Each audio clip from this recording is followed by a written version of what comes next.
નમસ્કાર, હું છું આપની સાથે કિશન તિવારી. આપ જોઈ રહ્યા છો ઇન્ડિયા ન્યૂઝ ગુજરાતનો ખાસ કાર્યક્રમ આપણો ગુજરાત સમાચારોની શરૂઆત કરી આપણે રાજકોટથી. તો રાજકોટમાં હેલ્મેટ ડ્રાઈવને લઈ ધારાસભ્યોએ રજૂઆત કરી છે.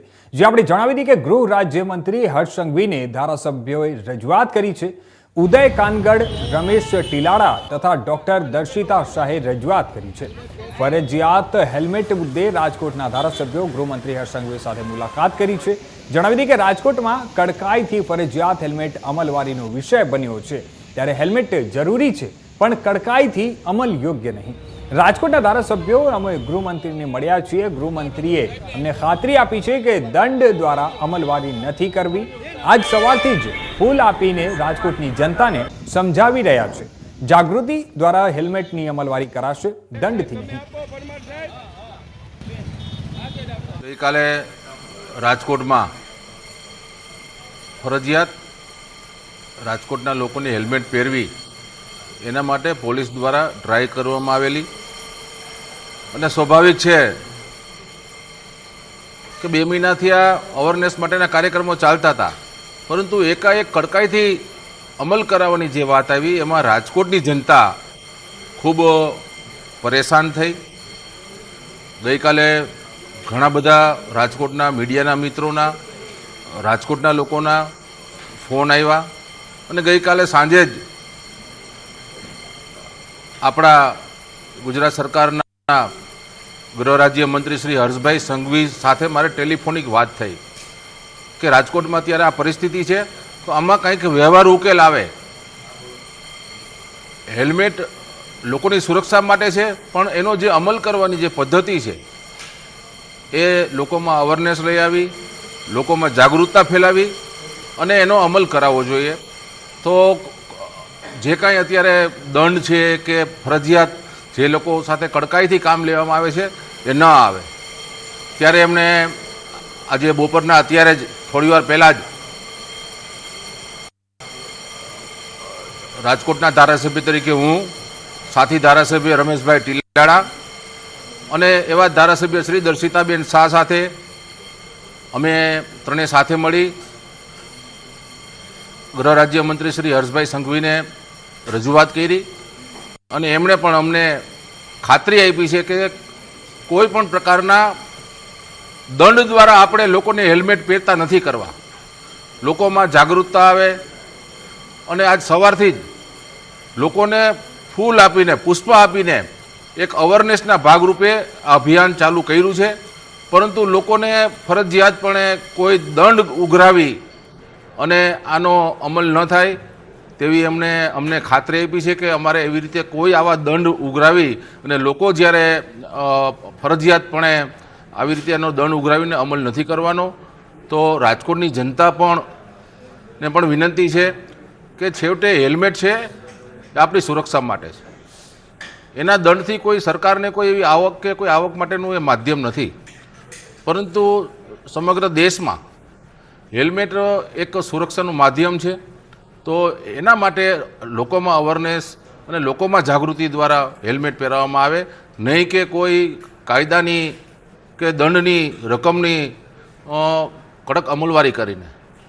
તો માનનીય ગૃહ રાજ્યમંત્રી શ્રી હર્ષભાઈએ અમને આશ્વાસન આપ્યું છે કે રાજકોટની જનતા સાથે સરકાર સાથે છે અને કોઈ પણ પ્રકારના ફરજિયાતપણે અત્યારે કોઈ એવી વસ્તુ નહીં કરવામાં આવે કે લોકો હેરાન થાય, પરંતુ ભવિષ્યમાં પણ લોકોમાં જાગૃતિ ફેલાવી અને લોકોને અવેરનેસથી સમજાવી અને લોકો હેલ્મેટ પહેરે એના માટેના પ્રયત્ન કરવામાં આવશે.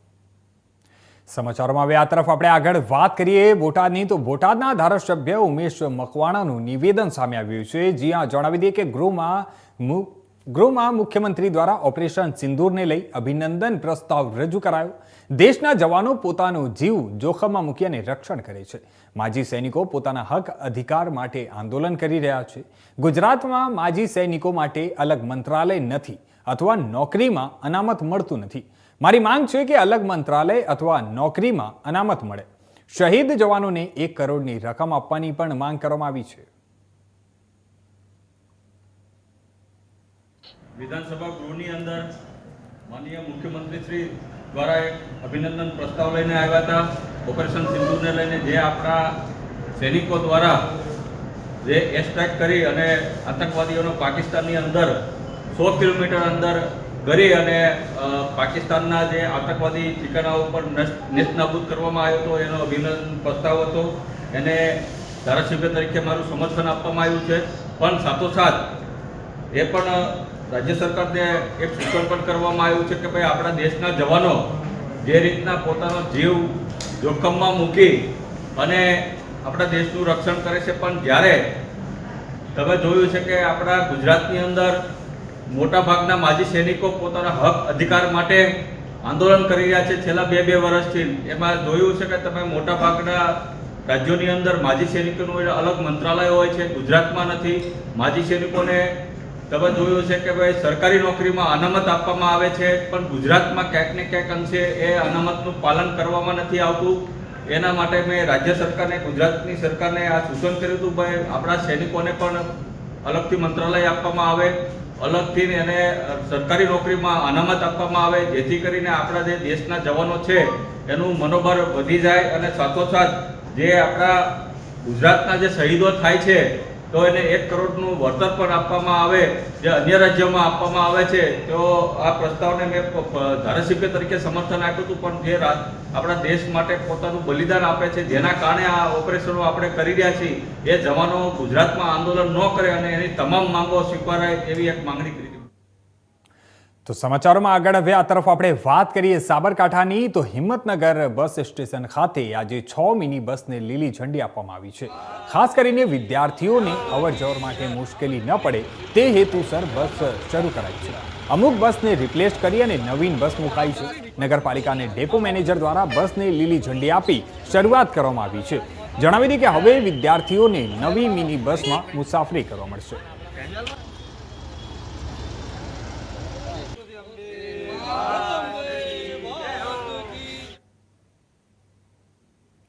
તો આ તરફ હવે આગળ આપણે વાત કરીએ બનાસકાંઠાની. તો બનાસકાંઠા જિલ્લાના સરહદી તાલુકાઓમાં છેલ્લા 3 દિવસથી પવન સાથે ભારે વરસાદ નોંધાયો છે.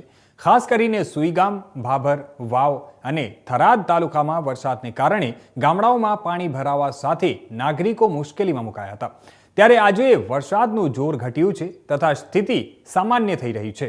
વાવ તાલુકાના ભાટવર ગામમાં ભારે વરસાદના કારણે પાણી ભરાઈ જવાથી ગામનો એક ભાગ અંદાજિત 8 થી 10 ફૂટ ઊંડા પાણી હેઠળ આવી ગયો હતો. અને આ પરિસ્થિતિમાં જણાવી દઈએ કે 69 નાગરિકો પાણીમાં ફસાઈ ગયા હતા.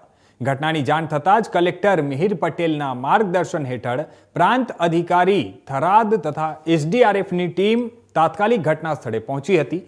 તાત્કાલિક સંકલન અને સંયુક્ત ઓપરેશન દ્વારા તમામ 69 નાગરિકોને સુરક્ષિત રીતે બહાર કાઢવામાં સફળતા મળી હતી. આ સફળ રેસ્ક્યુ ઓપરેશનને કારણે કોઈ પણ જાનહાનિ થઈ નથી. ગ્રામજનો દ્વારા એસડીઆરએફની ટીમ તથા વહીવટી તંત્રના અધિકારીઓની કામગીરી બદલ આભાર વ્યક્ત કરવામાં આવ્યો હતો. જણાવી દઈએ કે જિલ્લા વહીવટી તંત્ર દ્વારા નાગરિકોની સુરક્ષા માટે તમામ સ્તરે જરૂરી પગલાં લેવામાં આવી રહ્યા છે તથા વરસાદી પરિસ્થિતિ અને રાહત બચાવની કામગીરી ઉપર સતત મોનિટરિંગ કરવામાં આવી રહ્યું છે.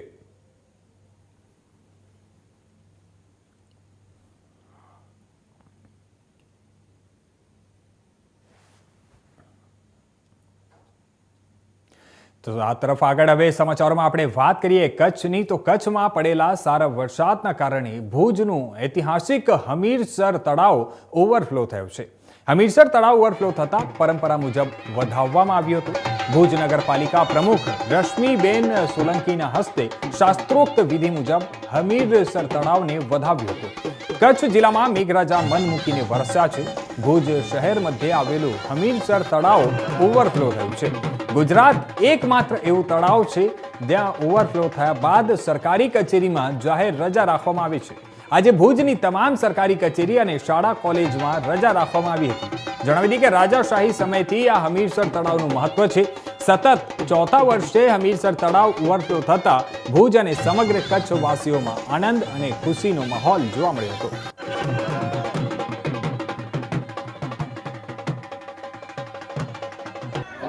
હૃદયસમાં આપણો હમીરસર તળાવ કે જે દર વર્ષે આતુરતાથી આપણે બધે રાહ જોતા હોઈએ છીએ.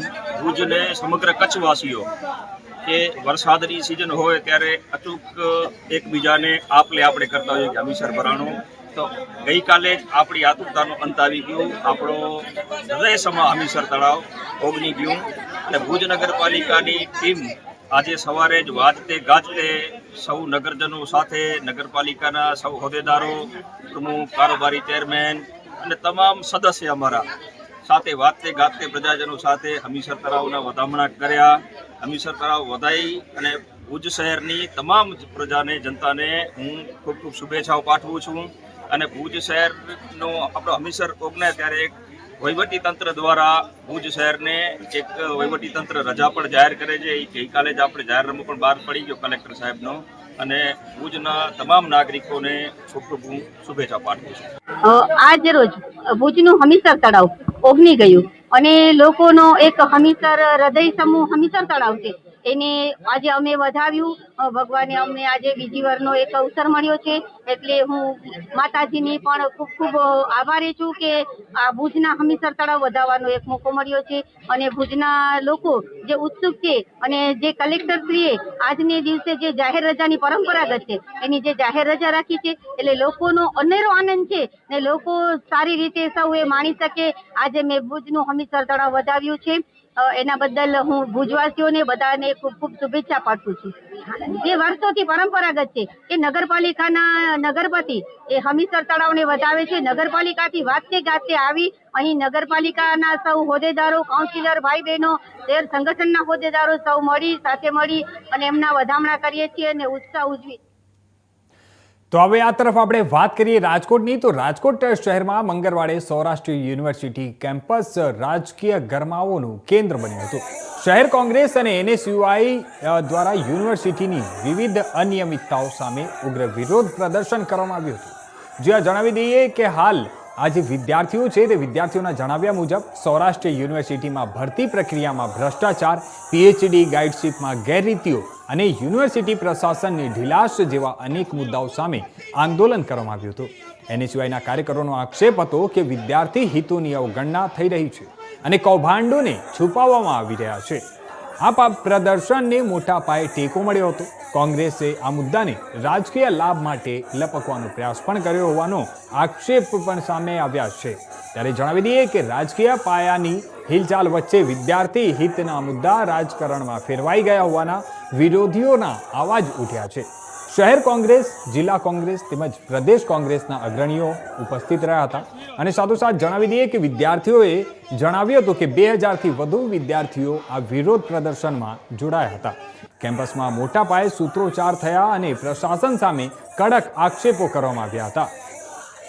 વિરોધ દરમિયાન જણાવી દઈએ કે પરિસ્થિતિ તંગ બની હતી. NSUIના કાર્યકરો અને પોલીસ વચ્ચે ઘર્ષણ પણ સર્જાયું હતું. NSUIના કેટલાક કાર્યકરો દ્વારા યુનિવર્સિટી પરિસરમાં તોડફોડ પણ કરવામાં આવી હોવાની માહિતી મળી છે. અને ત્યારબાદ જણાવી દઈએ કે પોલીસને સ્થિતિ કાબૂમાં લેવા માટે કડક પગલાં લેવા પડ્યા હતા.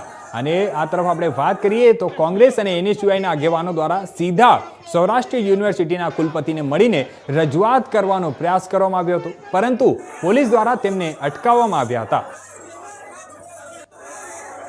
આજરોજ રાજકોટની સૌરાષ્ટ્ર યુનિવર્સિટી ખાતે રાજકોટ શહેર કોંગ્રેસના આગેવાનો અને રાજકોટ શહેરની કોંગ્રેસની NSUI પાંખ દ્વારા એક વિરોધ પ્રદર્શન કરવામાં આવ્યું હતું. આ વિરોધ પ્રદર્શનનું મુખ્ય કારણ એ હતું કે સૌરાષ્ટ્ર યુનિવર્સિટીના કુલપતિ છે તેની કામગીરીના પ્રશ્નો તેમાં ઉઠાવવામાં આવ્યા હતા. સાથે જ જે વાત કરી કે PhDની જે પરીક્ષા લેવામાં આવે છે, સાથે જ જે ભરતી પ્રક્રિયા છે, ગાઈડન્સશીપ છે સહિતના જે મુદ્દે જે અવારનવાર રજૂઆત કરવામાં આવી હતી તેનું આજ દિન સુધી કોઈ નિરાકરણ ન આવતા ક્યાંક ને ક્યાંક જે કોંગ્રેસી આગેવાનો અને NSUIની જે પાંખ છે તે ઉશ્કેરાઈ હતી. અને મોટી સંખ્યામાં વિદ્યાર્થીઓ અને એના કોંગ્રેસી કાર્યકરો છે સૌરાષ્ટ્ર યુનિવર્સિટીના પટાંગણમાં બેસી ગયા હતા. અને આ દરમિયાન ક્યાંક ને ક્યાંક જે કુલપતિને રજૂઆત કરવા ગયા હતા, પણ રજૂઆત કરતા જે ફરજ પરની પોલીસ દ્વારા જે કોંગ્રેસી કાર્ય અને NSUIના કાર્યકરોને અટકાવવામાં આવ્યા હતા, વિદ્યાર્થીઓને અટકાવવામાં આવ્યા, ત્યારે ક્યાંક ને ક્યાંક મામલો છે તે તંગ બની ગયો હતો. અને આ જ કારણે જે કોંગ્રેસ જે NSUIના કાર્યકરો છે તેમના દ્વારા જે કહેવાય કે યુનિવર્સિટીમાં તોડફોડ કરવામાં આવી છે. ત્યારે હાલ સમગ્ર મામલે અત્યારે જે યુનિવર્સિટીના કુલપતિ છે તેમના દ્વારા જે વાત કરવામાં, પત્રકારો સાથે વાત કરવાની પણ શરૂ કરવામાં આવી છે. કારણ કે જે રીતે કોંગ્રેસી કાર્યકરોના જે પ્રશ્નો હતા તેનું આજ દિન સુધી કેમ નિરાકરણ નથી આવ્યું. સાથે જે કોંગ્રેસી કાર્યકરો છે તેમના દ્વારા પણ જે તોડફોડ કરવામાં આવી છે તેને લઈને અત્યારે કહેવાય કે સ્થાનિક પોલીસ છે, જે ફરજ પરની જે પોલીસ હતી તેમના દ્વારા કોંગ્રેસી કાર્યકરોની અટકાયત કરવામાં આવી છે. ત્યારે હવે જોવાનું એ રહ્યું કે આ બાબત જે ગંભીર મુદ્દાઓ છે જે અત્યાર સુધી જે ન ઉકેલાયા પ્રશ્નો હતા તેના ઉપર કેમ અત્યાર સુધી કુલપતિએ કોઈ પ્રતિક્રિયા નહોતી આપી, અને જે બાદ હવે સમગ્ર આ તોડફોડ જેવી ઘટના બની છે ત્યારે હવે સર કેમ આ બાબતે કોઈ તપાસ કરવાની અને જે વાત કરવામાં આવે છે ત્યારે હવે આવા નવા કેટલા ખુલાસાઓ થાય છે તે તો હવે આવનારો સમય જ બતાવશે. કેમેરામેન હાર્દિક ભોણે સાથે પ્રતિક લીંબાણી, ઇન્ડિયા ન્યૂઝ, રાજકોટ. સમાચારોમાં હવે આગળ આ તરફ આપણે વાત કરીએ વડોદરાની, તો NSUI દ્વારા આજરોજ વડોદરાની વિશ્વવિખ્યાત મહારાજા સયાજીરાવ ગાયકવાડ યુનિવર્સિટીની હેડ ઓફિસ ખાતે જીકાસ પોર્ટલ હટાવવાની માંગ સાથે વિરોધ કરવામાં આવ્યો હતો. સાથે સાથે જણાવી દઈએ કે ભારે સૂત્રોચ્ચાર પણ કરવામાં આવ્યા હતા. આ પોર્ટલના કારણે વિદ્યાર્થીઓ એડમિશન લઈને વંચિત રહે છે, જેને લઈને આજરોજ મેનેજમેન્ટનું પૂતળું સળગાવતા સયાજીગંજ પોલીસે પૂતળું જપ્ત કર્યું હતું અને PROને રજૂઆત પણ કરવામાં આવી હતી. જણાવી દઈએ કે NSUIના 5 થી વધુ કાર્યકર્તાની અટકાયત પણ કરવામાં આવી હતી. આજ રોજ NSUI દ્વારા જીકાસ અને મેનેજમેન્ટનું પૂતળું દહન કર્યું છે, તેમનો વિરોધ કરવામાં આવ્યો છે. જીકાસ એ મોટો કંકાસ છે. જ્યારે તમે ગુજરાતમાં જોઈ શકો છો એક પ્રાઇવેટ કોલેજ યુનિવર્સિટીઓને ફાયદો પહોંચાડનારું પ્લેટફોર્મ એટલે કે જીકાસનું અમે વિરોધ કરીએ છીએ, કારણ કે જીકાસના લીધે લાખો વિદ્યાર્થીઓ વંચિત છે એડમિશન માટે. એટલે અમે વિરોધ કરીએ છીએ. આજે જીકાસનું પૂતળું દહન કરીને, જીકાસ અને મેનેજમેન્ટનું પૂતળું દહન કરીને વિરોધ કરી રહ્યા છે. આજે અમે હિત પ્રજાપતિ, ઉપપ્રમુખ, NSUI. સમાચારોમાં આગળ વાત કરીએ આપણે બનાસકાંઠાની, તો બનાસકાંઠા જિલ્લા કલેક્ટર મિહિર પટેલના નેતૃત્વમાં થરાદ, વાવ, સુઈગામ, ભાભર સહિતના વિસ્તારોમાં રાહત કામગીરી તેજ કરાઈ છે. આજરોજ કલેક્ટરના વડપણ હેઠળ વહીવટીતંત્ર દ્વારા કુલ 1.50 લાખ ફૂડ પેકેટ તથા 1 લાખ પાણીની બોટલ અસરગ્રસ્ત વિસ્તારમાં વિતરણ કરવામાં આવી રહી છે. ત્યારે જિલ્લા વહીવટીતંત્ર અને બનાસ ડેરીના સહયોગથી આ ફૂડ પેકેટ તૈયાર કરાયા છે. જણાવી દઈએ કે વહીવટીતંત્રે 1 લાખ પાણીની બોટલ તૈયાર કરીને વિતરણ કામગીરી ચાલી રહી છે. ફૂડ પેકેટમાં સુખડી, ચવાણું, પાપડી, ગાંઠિયા સહિતનો સૂકો નાસ્તો પેક કરવામાં આવ્યા છે.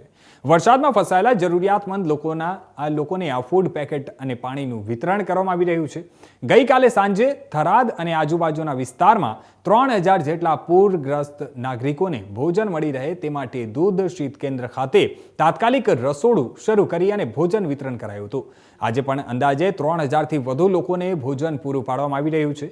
થરાદ શીત કેન્દ્ર ખાતેથી ભોજનના પેકેટ તૈયાર કરીને લોકો સુધી પહોંચી અને વિતરણ કરવામાં આવી રહ્યા છે. જિલ્લાના તમામ પ્રાંત અધિકારીઓ સહિત વહીવટી તંત્રના અધિકારીઓ અને કર્મચારીઓ જે તે લોકો કામગીરીમાં જોડાયા છે. આજરોજ સરહદી વિસ્તારમાં વરસાદનું જોર ઘટતા સ્થિતિ સામાન્ય થઈ રહી છે. કલેક્ટરના નેજા હેઠળ વહીવટી તંત્ર વીજળી, પાણી, ફૂડ પેકેટ, તબીબી સેવાઓ અને રસ્તાઓ સહિતની સેવા માટે દિવસ રાત ખડે પગે કામ કરી રહ્યું છે. છેલ્લા 24 કલાક દરમિયાન થરાદ ખાતે 2 ઇંચ, વાવમાં 1.60 ઇંચ, જ્યારે ભાભરમાં 5.28 ઇંચ તથા સુઈગામમાં નહિવત જેવો વરસાદ નોંધાયો છે. જે છેલ્લા 24 કલાકથી સુઈગામમાં અને આસપાસના વિસ્તારોમાં ભારે વરસાદ છે, એના કારણે પાણી રસ્તા ઉપર ભરાઈ ગયા છે અને ટ્રાન્સપોર્ટેશનમાં અને કોમ્યુનિકેશનમાં પ્રોબ્લેમ આવી રહ્યા છે. અમે ગઈકાલે રાત્રે જ જિલ્લા વહીવટીતંત્રની ટીમે સુઈગામ ખાતે ટ્રાન્સપોર્ટેશનથી અમે ત્યાં સંપર્ક કરી લીધો છે. અમે એમના કોન્ટેક્ટમાં છીએ અને અત્યાર સુધી 1.5 લાખ જેટલા ફૂડ પેકેટ અને 1 લાખ જેટલી પાણીની બોટલો પણ અમે ત્યાં પહોંચાડી દીધી છે. SDM ડીસા, SDM સુઈગામની ટીમ અને સમગ્ર વહીવટીતંત્ર આસપાસના ગામો જે છે એમાં અત્યારે અમે ફૂડ પેકેટ સામગ્રી વિતરણ કરી રહ્યા છીએ. તો આગળ હવે આપણે વાત કરીએ વલસાડની, તો વલસાડ જિલ્લાના કરવડ ગામમાં એક ચોંકાવનારી ઘટના સામે આવી છે. 6 સપ્ટેમ્બરના રોજ સુરેશભાઈ ઝાનો મૃતદેહ ગામના તળાવના કિનારે મળી આવ્યો હતો. મૃતકના શરીર પર આંખ, ડાબા ગાલ, કાન અને બંને હાથ પર ઈજાના નિશાન જોવા મળ્યા હતા. સાંજે પિતા ઘરે ન આવતા દીકરીએ તપાસ કરી હતી. તપાસ દરમિયાન તળાવ પાસે મૃતદેહ મળી આવતા તરત જ ડુંગરા પોલીસને જાણ કરવામાં આવી હતી. જણાવી દઈએ કે ડુંગરા પોલીસે ઘટના સ્થળે પહોંચી અને તપાસ શરૂ કરી. પ્રાથમિક તબક્કામાં જ પોલીસે શંકા વ્યક્ત કરી હતી કે આ ઘટના સ્વાભાવિક નથી પરંતુ હત્યા છે. પોલીસે વધુ તપાસ હાથ ધરતા ખબર પડી કે સુરેશભાઈ ઝાની હત્યા તેમના જ પુત્ર આનંદ ઝાએ કરી છે. પોલીસે આનંદ ઝાની ધરપકડ કરી અને કડક પૂછપરછ હાથ ધરી હતી. પુત્ર આનંદે ગુનો કબૂલ કરતા જણાવ્યું હતું કે તેના પિતા વારંવાર તેની પત્ની એટલે કે પુત્રવધુ સાથે છેડછાડ કરતા હતા. પિતાના હરકતથી કંટાળી આનંદે ગુસ્સામાં આવી અને પોતાના પિતાની હત્યા કરવાની કબૂલાત આપી હતી. તાપીના ડુંગરા પોલીસ સ્ટેશન વિસ્તારમાં આવેલ કરવડ ગામના તળાવ કિનારે એક અજાણ્યા ઈસમની લાશ મળેલી, જે બાબતે પોલીસને જાણ થતાં પોલીસ તાત્કાલિક ઘટના સ્થળે પહોંચી ગયેલી અને લાશને પ્રાથમિક દ્રષ્ટિએ જોતા ઈજાના નિશાનો જણી આવેલ, જેથી આ અજાણ્યા પુરુષની કોઈ હત્યા કરી હોય એવું પ્રાથમિક દ્રષ્ટિએ જણાઈ આવતું હતું. ડુંગરા પોલીસે આ બાબતે અલગ અલગ ટીમો બનાવી અને આ લાશ કોની છે એને ઓળખવાનો પ્રયત્ન કરેલો અને આ પ્રયત્નના અંતે આ જે લાશ હતી એ કરવડ ગામે જ સાઈ રેસિડેન્સીમાં રહેતા સુરેશ પિતાંબર જાની હોવાનું જાણવા મળેલ હતું. ત્યારબાદ પોલીસે આ સુરેશ પિતાંબર જાના પરિવારજનો એમની પુત્રીની ફરિયાદ લઈ અને ગુનો રજીસ્ટર કરેલ અને તપાસ શરૂ કરેલ. આ તપાસના અંતે પોલીસે એક આરોપીની ધરપકડ કરેલ છે. આ આરોપીનું નામ છે આનંદ સુરેશ પિતાંબર જા, એટલે કે જે મરણ જનાર હતા એનો જ પુત્ર હોવાનું તપાસમાં સામે આવ્યું છે. તપાસ દરમિયાન એવું જાણવા મળેલું છે કે જે આરોપી છે એની પત્ની એટલે કે મરણ જનારની પુત્રવધુ, આ પુત્રવધુની મરણ જનારે છેડતી કરેલી અને એનું બંદૂક રાખેલી અને મરણ જનાર અને આરોપી બંને વચ્ચે અગાઉ ઝઘડો પણ થયેલો હતો. તો આગળ હવે આપણે વાત કરી સાબરકાંઠાની, તો બાળકોએ પૈસા ભેગા કરવાની નવી રીત શોધી છે. હડિયોલ પાસે હિંમતનગર ધનસુરા સ્ટેટ હાઈવે પર પાણી ભરવાને લઈ 4 વ્હીલના નંબર પ્લેટ નીકળી જતા બાળકોએ એકત્રિત કરી અને નજીવા દરે આ નંબર પ્લેટ બાળકો મૂળ માલિકોને આપે છે. તમામ નંબર પ્લેટ સાઈડમાં રાખી બાળકો આરસી બુક પ્રમાણે મૂળ માલિકને નંબર પ્લેટ આપે છે. બાળકોની આ કામગીરી સૌ કોઈએ બિરદાવી છે. આરટીઓ કચેરી ખાતે લગાવવા જાય તો વધુ ખર્ચ થતો હોય છે, પરંતુ અહીં સસ્તા દરે બાળકો નંબર પ્લેટ આપી રહ્યા છે. અહીંયા પાણી ભરાય છે તે એ પાણીની સ્કાઈના નંબર પ્લેટ તૂટી જાય છે. અમે પછી એ લેવા આવે ને એટલે અમે ડાયરી લઈને એમાં હારા હારા બધા અક્ષર લખેલા હોય ને એ જોઈને પછી એ આલીને 10-5 રૂપિયા આલે ને લઈ લઈએ. કેટલી ભેગી કરીશ નંબર પ્લેટો? અમે 25 કસબ ભેગી કરી છે. લઈ ગયા કોઈ આવીને તમારી જોડેથી? હા લઈ ગયા. કેટલા લોકો? 3 લોકો લઈ ગયા ના 2 100 રૂપિયા 150 રૂપિયા આયા. તો હવે આગળ આ તરફ આપણે વાત કરીએ તો વડોદરા શહેરના ટ્રાફિક પોલીસ વિભાગે વાહન ચાલકોની સુરક્ષા માટે એક મહત્વપૂર્ણ પહેલ કરી છે. ટ્રાફિક પોલીસના એસીપી ડીએમ વ્યાસે વાહન ચાલકોને અપીલ કરી છે કે 2 વ્હીલર ચલાવતી વખતે જણાવી દઈએ કે હેલ્મેટ પહેરવું અને કાર ચલાવતી વખતે સીટ બેલ્ટ બાંધવો ફરજિયાત છે. આ ઝુંબેશનો હેતુ માત્ર નિયમોનું પાલન કરાવવાનો નથી, પરંતુ દરેક વ્યક્તિના જીવનની કિંમત સમજાવવાનો છે. ઘણીવાર આપણે હેલ્મેટ અને સીટ બેલ્ટને માત્ર દંડથી બચવા માટેનો ઉપાય માનીએ છીએ, પરંતુ વાસ્તવમાં તે આપણા જીવનનો સૌથી મોટો રક્ષક છે. આ એક નાનકડી ટેવ અકસ્માત સમયે માથાની ગંભીર ઈજાઓ અને મૃત્યુનું જોખમ ઘટાડી શકે છે. અકસ્માત ક્ષણભરમાં થાય છે અને તે સમયે હેલ્મેટ કે સીટ બેલ્ટ જ આપણને જીવતા રાખવાની સૌથી મોટી તક આપે છે. 15 સપ્ટેમ્બરથી ફરજિયાત હેલ્મેટ ડ્રાઈવ થશે, જેમાં હવે કોઈ બાંધછોડ નહીં કરવામાં આવે તેવું ટ્રાફિક પોલીસ તરફથી જણાવવામાં આવ્યું હતું. જણાવી દઈએ કે વડોદરા શહેરમાં 15 સપ્ટેમ્બરથી હેલ્મેટ પહેરવાની ઝુંબેશ વધુ સઘન બનશે. પોલીસે સ્પષ્ટ કર્યું છે કે આ ડ્રાઈવમાં કોઈ પણ બાંધછોડ કરવામાં આવશે નહીં. આ પગલું દંડ વસૂલવા માટે નથી, પરંતુ દરેક નાગરિકના જીવનની કિંમતને ધ્યાનમાં રાખીને લેવામાં આવ્યું છે. સૌ આ અપીલને ગંભીરતાથી લઈ અને હેલ્મેટ તથા સીટ બેલ્ટને આપણા રોજિંદા જીવનનો એક ભાગ બનાવીએ. યાદ રાખો, તમારા પરિવાર માટે તમારું જીવન અમૂલ્ય છે. આ નિયમોનું પાલન કરીને આપણે માત્ર કાયદાનું સન્માન નથી કરતા, પણ આપણા અને આપણા પ્રિયજનોના જીવનનું પણ રક્ષણ કરીએ છીએ. એક જવાબદાર નાગરિક તરીકે આ ઝુંબેશને સફળ બનાવીએ અને વડોદરાને વધુ સુરક્ષિત શહેર બનાવીએ તેવું ટ્રાફિક પોલીસ વિભાગ તરફથી ભારપૂર્વક જણાવવામાં આવ્યું હતું.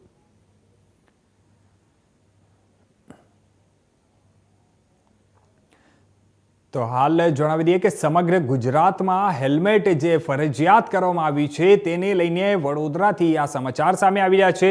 વડોદરામાં ટ્રાફિક પોલીસ તરફથી અપીલ કરવામાં આવી છે કે આ જે હેલ્મેટ હોય છે, હેલ્મેટ ફક્ત દંડ માટે નથી હોતું, આ તમારી જીવન રક્ષા માટે હોય છે.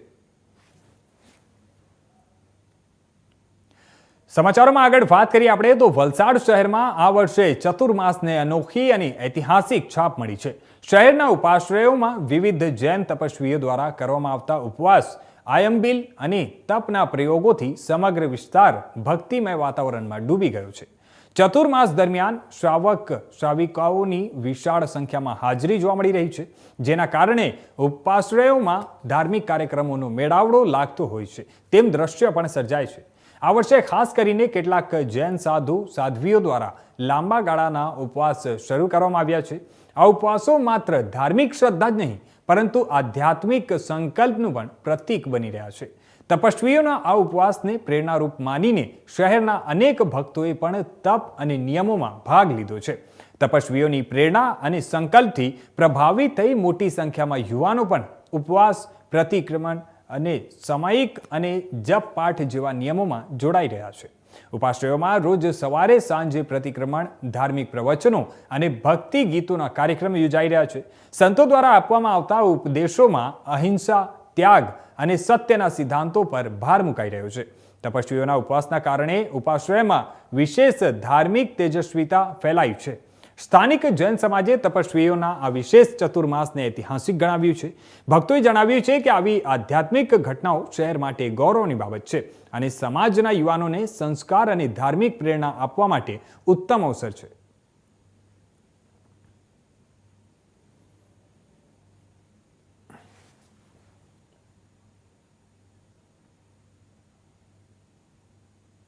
તો આ હતા અત્યાર સુધીના મુખ્ય સમાચારો. વધુ સમાચારો માટે જોતા રહેજો ઇન્ડિયા ન્યૂઝ ગુજરાત.